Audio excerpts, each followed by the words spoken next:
Hello दोस्तों, आज हम लोग समझेंगे कंट्रोलिंग। नियंत्रण।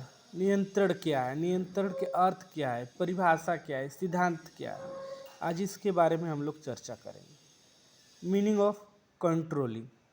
नियंत्रण शब्द प्राचीन शब्द है। नियंत्रण शब्द प्राचीन शब्द है। किसी व्यक्ति के स्वाभाविक तत्व में कोई विषय वस्तु का होना उस विषय वस्तु पर नियंत्रण कहलाता है। Define of controlling. पीटर टकर के अनुसार नियंत्रण साधनों, अंतिम कर्म तथा प्रयासों के बीच संतुलन बनाए रखता है।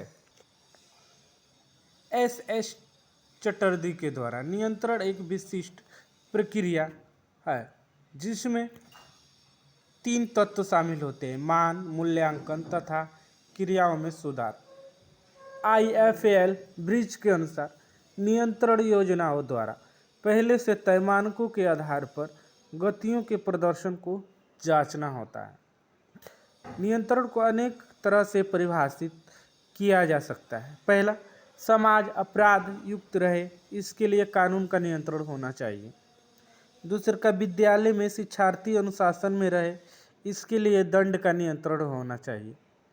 तीसरा का, ऐतिहासिक स्थलों को पर्यटक गंदा तथा क्षति न करे, इसके लिए शासन प्रशासन का नियंत्रण होना चाहिए। चौथा, विशेष देशों की सीमाएं सुरक्षित रहे, इसके लिए परंपरा देशों के मध्य LOC लाइन का नियंत्रण होता है। खेल कूद और शारीरिक क्रियाओं का संचालन सुव्यवस्थित ढंग से हो सके, इसके लिए खेलकूद प्रतियोगिताओं पर कोच का नियंत्रण रहता है। नियंत्रण के अर्थ और परिभाषाओं के आधार पर निम्नलिखित विशेषताएं। पहला, नियंत्रण उचित निर्णय लेने में सहायक होता है। दूसरा का, नियंत्रण खेल प्रदर्शन को सुधारने का एक उपाय है। तीसरा का, नियंत्रण प्रक्रिया जांच तथा उसकी तुलना है। चौथा, नियंत्रण निर्धारित लक्ष्यों को प्राप्त करने में सहायक होता है। पांचवा, नियंत्रण पूरी तरह से खेल कूद को संचालित करने में सहायक होता है। छठवां, नियंत्रण व्यवस्थाओं को बनाए रखने में सहायता प्रदान करता है। नियंत्रण उत्कृष्ट प्रदर्शन का विकास। शारीरिक शिक्षा और खेल कूद क्रियाओं में नियंत्रण का अत्यंत महत्वपूर्ण स्थान माना गया है। प्रभावी नियंत्रण खेल कूद की क्रियाओं के प्रदर्शन स्तर में सुधार ला सकता है।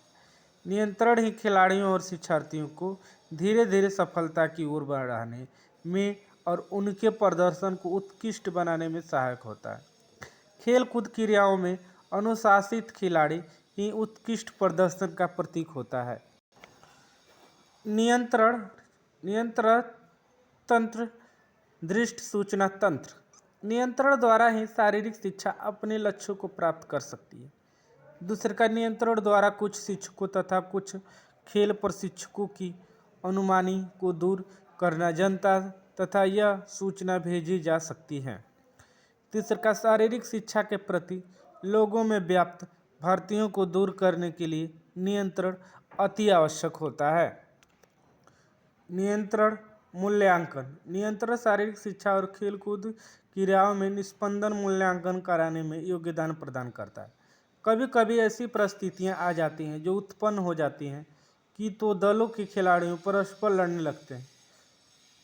तब शिक्षक तथा क्रीड़ा अधिकारी निसंचन मूल्यांकन करते हुए अपना निर्णय सुनाते हैं। यह निर्णय किसी दल के विरोध न होकर निष्पक्ष होता है, अतः दलों को उनका निर्णय मानना पड़ता है। नियंत्रण पुरस्कार दंड तंत्र। शारीरिक शिक्षा और खेल कूद क्रियाओं में पुरस्कार और दंड का विशेष महत्व होता है। जहां पुरस्कार खिलाड़ी में जोश, उत्साह तथा उमंग भर देता है, वहीं दंड उसे अपना पुनः मूल्यांकन करने के लिए प्रेरित करता है।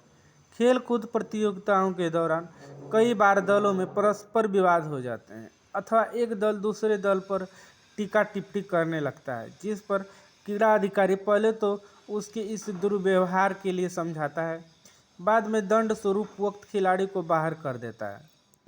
ठीक इसकी विपरीत 2 दल अनुशासित होते हैं, खेल कूद क्रियाओं में भाग लेते हैं, उन्हें पुरस्कार भी प्रदान किया जाता है।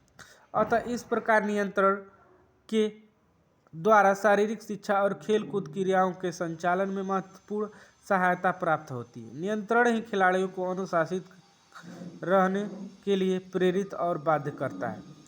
यह वीडियो बीपीएड एमपीएड के लिए बनाया गया है। यदि आपको वीडियो अच्छी लगे तो लाइक और कमेंट कीजिए। जय हिंद, जय भारत।